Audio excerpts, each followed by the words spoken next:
Hello, everybody. Today we will be creating a shopping cart program. This program will be an exercise to follow the previous lesson on lists, sets, and tuples. The more that we practice with those collections, the better we'll be at using them. So I thought we'd create an exercise to get the hang of it before moving on. In this program, we will have two lists. Foods. These lists will be empty. We'll declare them but not use them quite yet. And prices. Then a total. Total equals 0. The reason that I'm not using tuples is that tuples are unchangeable. We're going to ask a user what food they would like to buy. We can't append any elements to a tuple. We're not using sets because sets are unordered. I mean, I guess technically you could, but at the end of this program, I'm going to print our shopping cart in order. So I think lists would probably be the best. We have an empty list of foods and an empty list of prices. We'll use a while loop. While true, if our condition is set to true, we'll need some way to break out of the while loop. We'll need a break statement somewhere. We'll get to that later. We will ask the user what food would they like to buy. Let's declare variable food equal to input, enter a food to buy. To exit the while loop, you need to press Q. Q to quit. Then let's check if food is equal to Q, lowercase q, then we will break. We're not done with the program, but let's at least test it. Pizza, hamburger, hot dog, Q to quit. Okay, it looks like it works. Now what if somebody types in uppercase Q? Pizza, hamburger,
uppercase Q.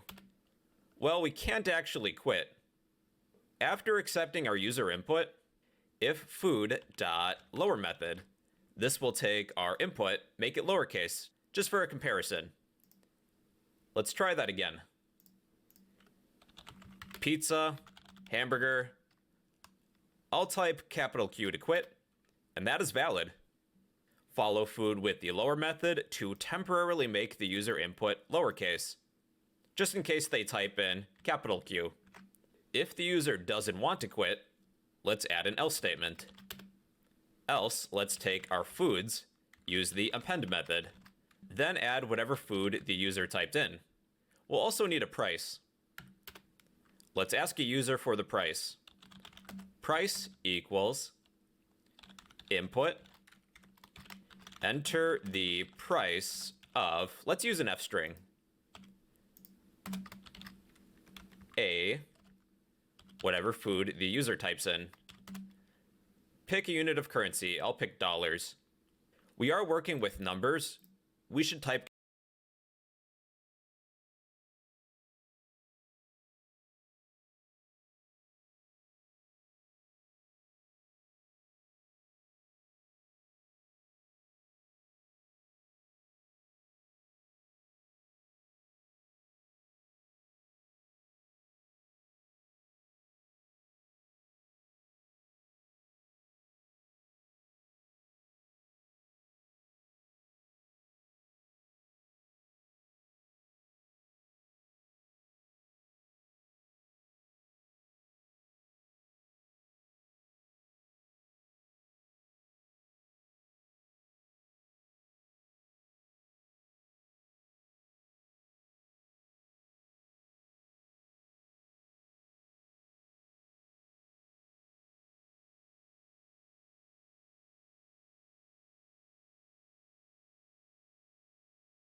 Cast our input as a floating point number, since we're working with prices. So we will accept a price, add our food item to our list of foods, do the same thing with prices.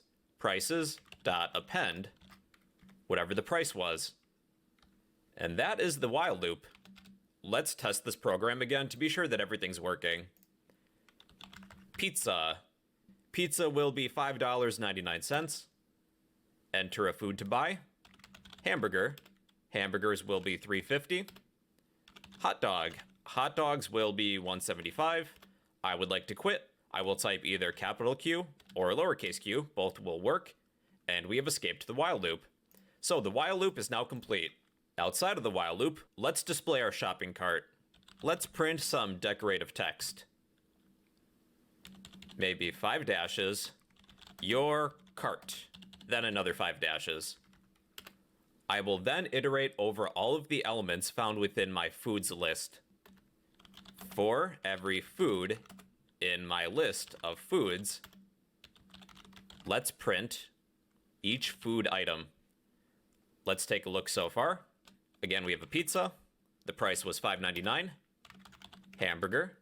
The price was $3.50. Hot dog, $1.75. Q to quit. Okay, your cart. That will display the individual list items. If you would rather have these list items arranged horizontally in one line, you can add this keyword, end equals. This end keyword will replace the new line character at the end of a print statement with some other character like a space. Let's try that again. I'll try not to take too much time. Pizza, $5.99. Hamburger, $3.50. Hot dog, $1.75. Q to quit. Yeah, that's much better. We are horizontally listing all of the different items within our list. You could revert back to the vertical list if you'd prefer that. I'll keep my output like this. Then we will need to iterate and add up all the prices. For every price in prices, we do have a total variable that we declared. Let's utilize that. Total equals total plus price. Otherwise, we could shorten this to plus equals price. That would do the same thing. Then we will display the total. Print, I'll use an F string. Your total is, I'll add a unit of currency. I picked the $sign, whatever the total is. Okay, let's run this program one last time. Enter a food to buy. Pizza, which was $5.99. Hamburger, which was $3.50. Hot dogs, they are $1.75. Q to quit. Here's your shopping cart. I'm just going to add one new line real quick, right before we display the total. Just an empty print statement.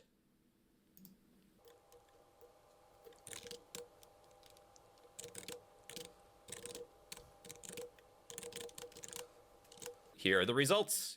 Your cart, pizza, hamburger, hot dog. Your total is $11.24.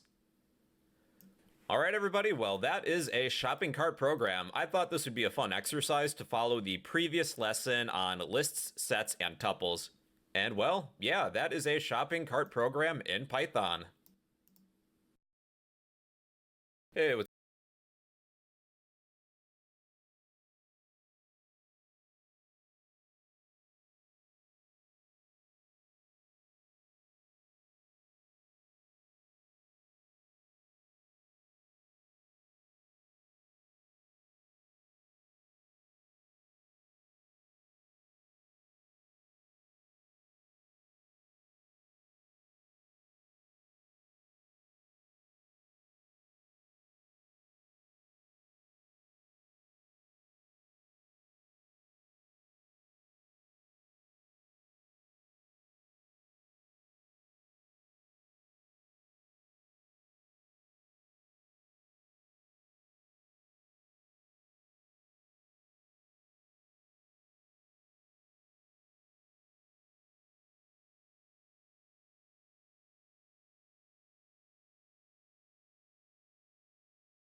What's going on, everybody? So today I'm going to be explaining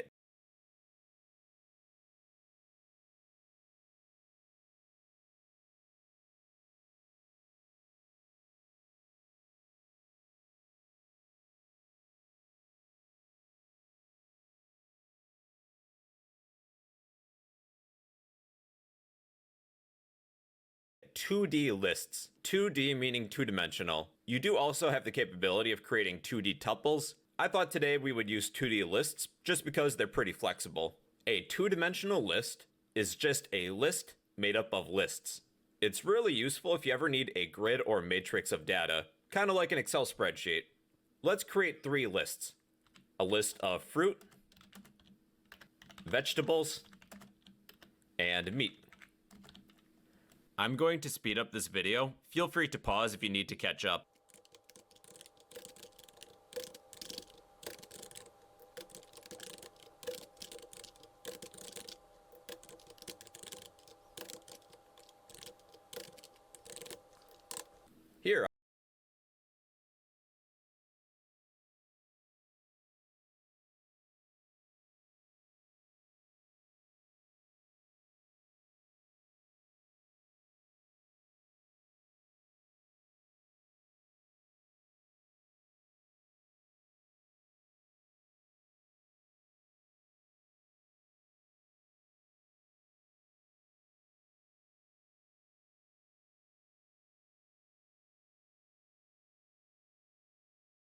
Here, I have 3 lists, a list of fruit, vegetables, and meat. Each of these lists is a one-dimensional list. To create a two-dimensional list, well, you would begin by creating a one-dimensional list. Let's create a list of groceries. All I would need to do is add my individual lists as elements to the outer list, the 2D list. We have fruits, vegetables, and meats. Normally, to print a list, or your other collections, you would print the name of the list. In my list fruits, I have apple, orange, banana, coconut. To access or change one of the elements, you would type the name of the list, then use the index operator. So fruits at index of 0 is a pineapple again. With a 2D list, it's a little different. If I were to print my 2D list of groceries, we would lay out the entire 2D list flat. We have individual lists separated with a comma, all enclosed within a set of square brackets. Taking the elements found within our 2D list, I'm going to line these up kind of like this. It kind of represents a grid or matrix with rows and columns. Each individual list resembles a row. Each element resembles a column. If I were to print groceries at index 0, in place of returning one element found within one of the lists, that would return an entire row. So groceries at index 0 is my fruits list. Groceries at index 1 is my vegetables list. Groceries at index 2 is my meats list. For one of the elements found within one of the rows, you would need 2 indices.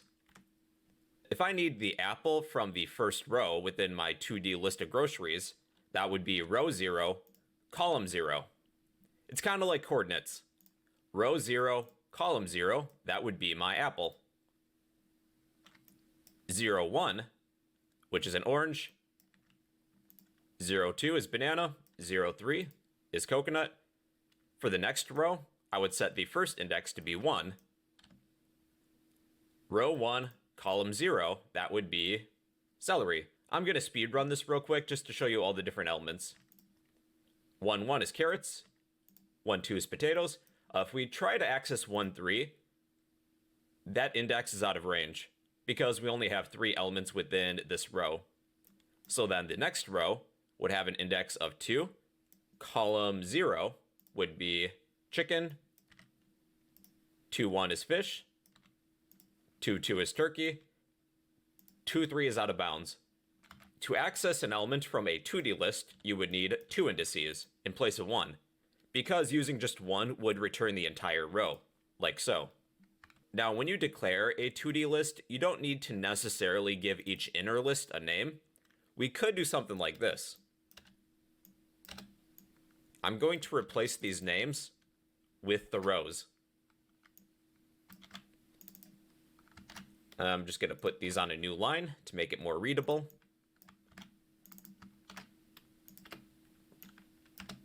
There, that would work too. Just separate each inner list with a comma, then enclose everything with a set of square brackets. If you ever need to iterate over the elements of a 2D list, you can use nested loops. If I were to use a single for loop, let's say for every, maybe collection. For every collection in groceries, let's print what our collection is. Using a single for loop would iterate over the rows, but to also iterate over the elements found within each row, we would use a nested loop. For every food in our collection, let's print what our food is.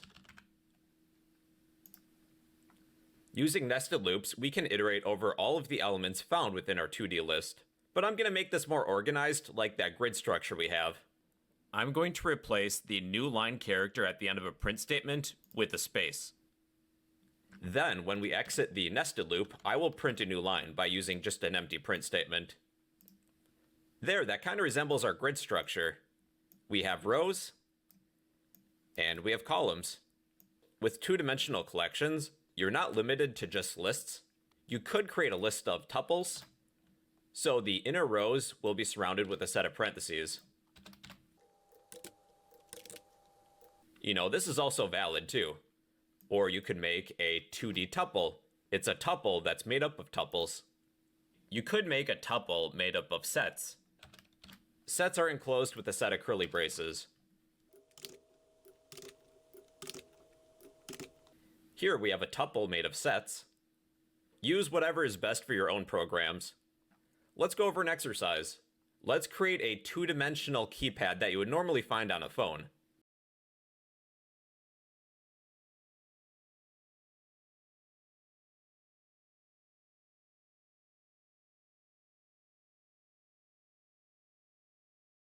We have three data types: a list, a set, or a tuple. The elements in a set are unordered, so we can't use that. These numbers need to be in order. If we have the option, a tuple is faster than a list.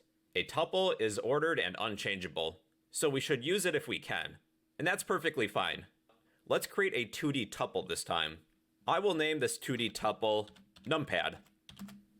We have an outer set of parentheses, then an inner set of parentheses for each row. We will have 4 rows. The first row will be 1, 2, 3. The second row, I'm going to put this on a new line, 4, 5, 6. The next row will be 7, 8, 9. Then the last row will be an asterisk character, then 0, then the pound sign. So numpad, in this case, is a 2D tuple. Let's use a for loop to iterate over every row. This will be the outer loop. For every, maybe row. For every row in numpad, let's begin by printing our row. So we're printing every row in our numpad, but I'd like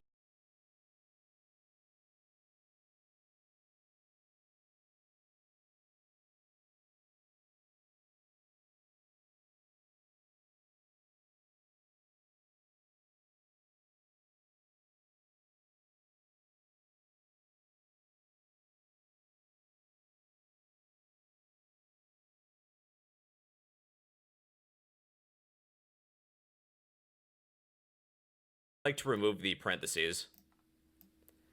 Let's create a nested loop for every, maybe num, for num in row. Print whatever that num is. We have one long vertical line. Let's replace the new line character at the end of our print statement with a space. Then when we escape the nested loop, let's print a new line. And there is our telephone number pad. You can see it's a grid made up of rows and columns. So yeah, that's a 2D list. Well, a 2D collection. It's a collection that's made up of collections.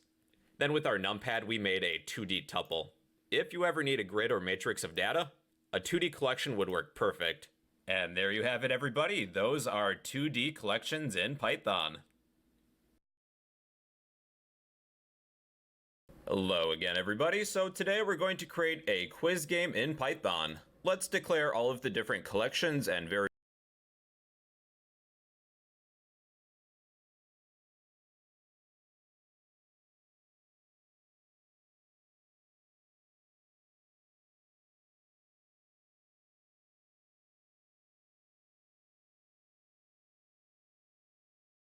variables that we'll need first. We will need a tuple of questions, a 2D tuple of options. My quiz will have 5 questions, but you can add more or less questions. Then a tuple of answers, a list of guesses. We will be appending guesses to our list. That's why we're using a list rather than a tuple. A score variable, which I will set to be 0. Then question number. This variable will keep track of what number question we're on. All right, let's begin with our questions. I have 5.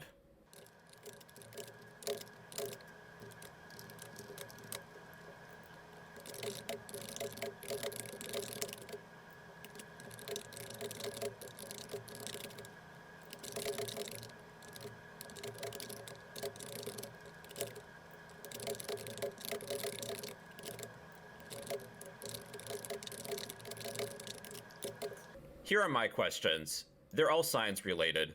Feel free to choose your own. This is what I have. How many elements are in the periodic table?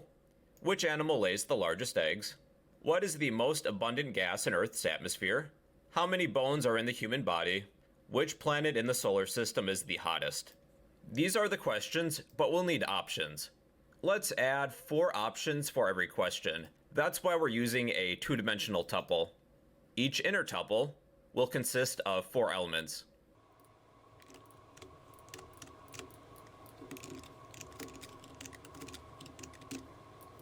They will be options A, B, C, or D. Let's copy these elements, then paste them within each tuple. This first element corresponds to my first question. How many elements are in the periodic table? I'll come up with some answers.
I'll add some answers for the rest of these tuples too.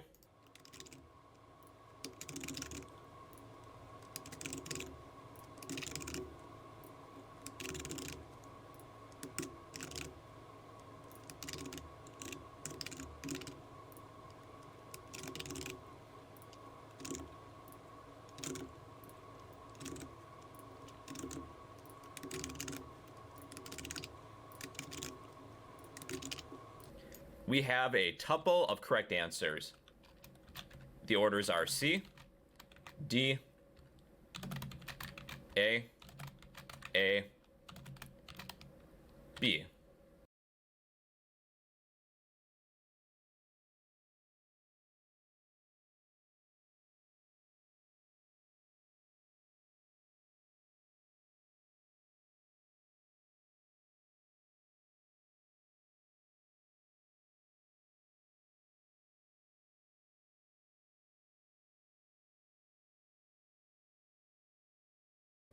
if you come up with your own options, your answers may be different.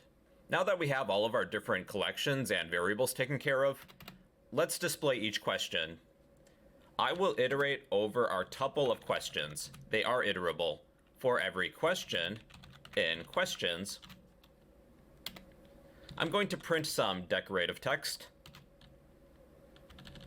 I think that's probably good. Then I will print each question we're iterating over. So let's see what we have so far. There's all 5 questions. After we display every question, I need to display every option. For every option in options. Our options is a 2D tuple. Let's add the index operator. The index is going to be our question number variable. It's a number. So at first, we're accessing options at index of 0, then 1, 2, 3, 4, 5. We will print every option in options at a given row number. Let's test this. Okay, we have some options, but all of these options are for the first question. We will need to increment our question number. So let's do that maybe here. Question number plus equals 1. That is much better. Before iterating the question number, we will ask the user for a guess. Guess equals input, enter A, B, C, D. In case the user types in something that's lowercase, I will follow this input with the upper method to make the user input uppercase. We will take our list of guesses, use the append method, add our guess to that list. If our guess is equal to the answers tuple at index of question number, that means the user guessed the right answer. Let's increase the user score. Score plus equals 1. Then print the word correct. Correct. Else, we will print incorrect. I'll use an F string. Our answers at index of question number is the correct answer. All right, let's answer some of these questions. C, correct. Which animal lays the largest eggs? Definitely the whale, because the whale's the largest creature, right? Incorrect. D is the correct answer. What is the most abundant gas in Earth's atmosphere? Nitrogen. Correct. How many bones are in the human body? D. That is incorrect. A is the right answer. Which planet in the solar system is the hottest? Mercury, because it's closest to the sun, right? Wrong. Incorrect. B is the correct answer. We're keeping track of our answers successfully. Once we complete all the questions, let's print the results. I'm going to add some decorative text. Not necessary, but I think it would look cool. I will display the results.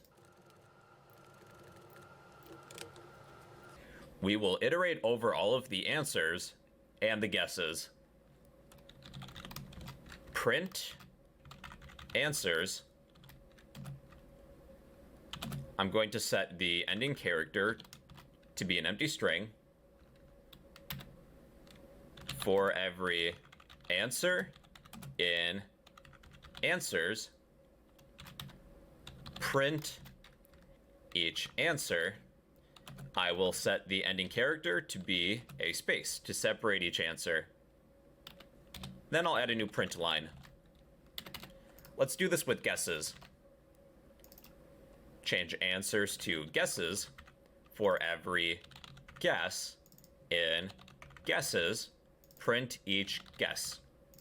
Okay, I'm gonna run this again.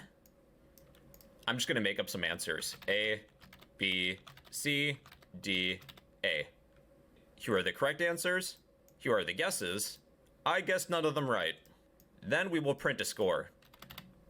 Score equals, take our score divided by, I'm going to use the length function, then pass in our questions. How many elements are within our questions tuple? Then I will multiply all of this by 100 to give us a percentage. Then typecast this whole formula as an integer. So we're basically just reassigning our score variable. Then let's print, using an f string, your score is our score variable, then add percent. I'm going to intentionally get all the answers right. C, D, A, B. Here are the answers. Here are your guesses. Your score is 100%. This time I'll try and get a few incorrect intentionally. C, C, C, C, C. Your score is 20%. All right, everybody. Well, that is a quiz game. Feel free to add more or less questions, or come up with your own questions. And that is a quiz game written in Python. Hey everybody, in today's video I'm going to explain